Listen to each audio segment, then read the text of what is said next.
The Japan Information and Culture Center, Embassy of Japan presents Kamishibai, Japanese paper plays. Today's story, Tsuru no Ongaishi, or The Grateful Crane. In today's story, we will be using a couple Japanese words. Here are the words for you to learn.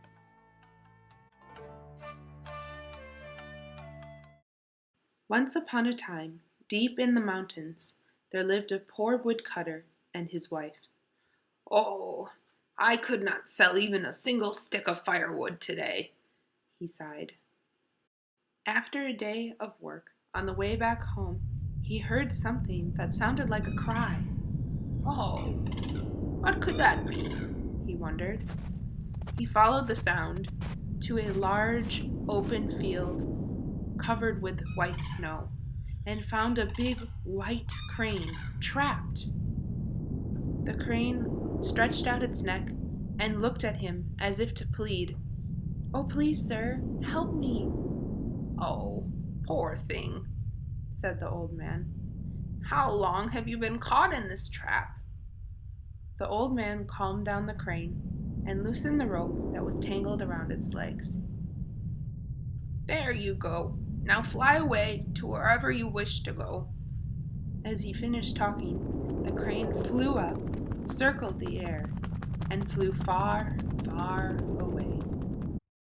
That night, the old man said to his wife, "Today, I found a big white crane trapped in the snow."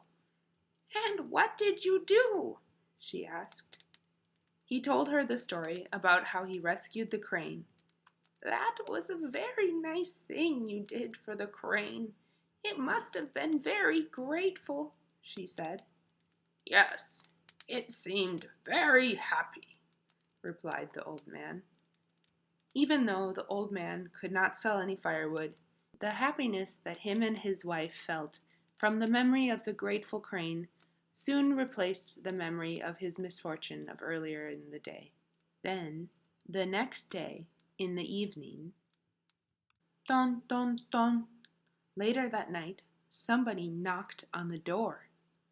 "Who could it be? It's very late," wondered the old man. He opened the door and found a young girl standing in the snow. "I'm sorry to bother you, sir, but I lost my way and I have nowhere to stay. Could I please stay here for the night?" the girl asked as she shivered from the cold. "Oh, you poor thing. Of course you can. Please come in," said the old man. "Oh, you must be freezing, dear. Please come in and warm yourself by the fire," said the wife, inviting her inside. After warming up, the girl got to her feet and headed towards the kitchen. "Please, sit here and relax. Please allow me to prepare dinner for you."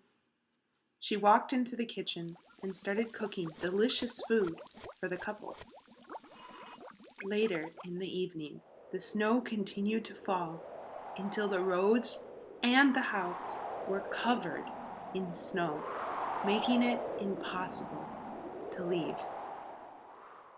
The next morning, the girl asked the old couple, "I have no place to go. I am alone. May I stay here with you?" "Well, we have plenty of room. We would be glad to have you for company." The old man and his wife welcomed the girl warmly. One day, the old man was on his way out to sell his firewood when the young girl asked him, "When you are in the village, could you please buy me some thread?" "Sure thing," said the old man. After he sold some firewood, he returned home with some thread. "Oh, thank you. I will weave a cloth out of these threads. But please promise me not to peek into the room when I am weaving," the girl told the couple as she closed the door. That night, the girl stayed up late weaving. The next morning, as the old man prepared to leave to sell his wood, the girl came out of the room with the fabric she had woven. "Please take and sell this." "Oh, what a beautiful cloth!" The old man and his wife marveled at its wonderful design. The story of the beautiful cloth spread from the village to the town, and finally, the story reached the lord of the clan. "Bring the merchant who is selling this beautiful cloth to me," he ordered. So the old man was brought to the lord's side, and he showed him the cloth. The lord was also surprised by the cloth's beauty. "What an absolutely wonderful thing!" he exclaimed, and he gave the old couple a ton of golden coins for the cloth. They soon became very rich. However, one night, the woodcutter's wife wondered, "How can she weave such beautiful cloth?" The wife grew so curious that she lost her patience and broke the promise that she made with the girl.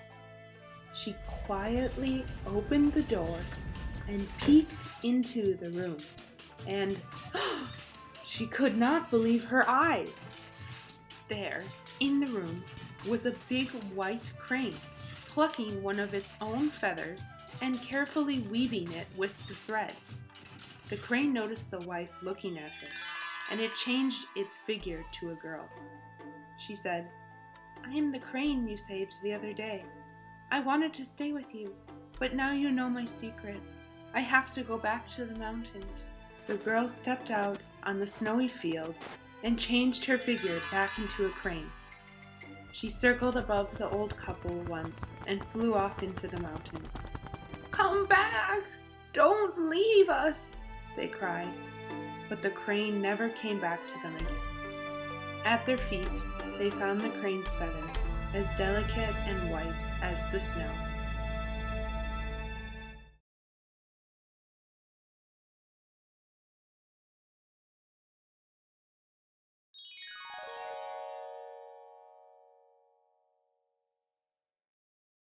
Thank you for listening to the story of the Grateful Crane. We hope you enjoyed, and we have prepared some discussion questions for you to discuss with your friends, family, teacher, or classmates.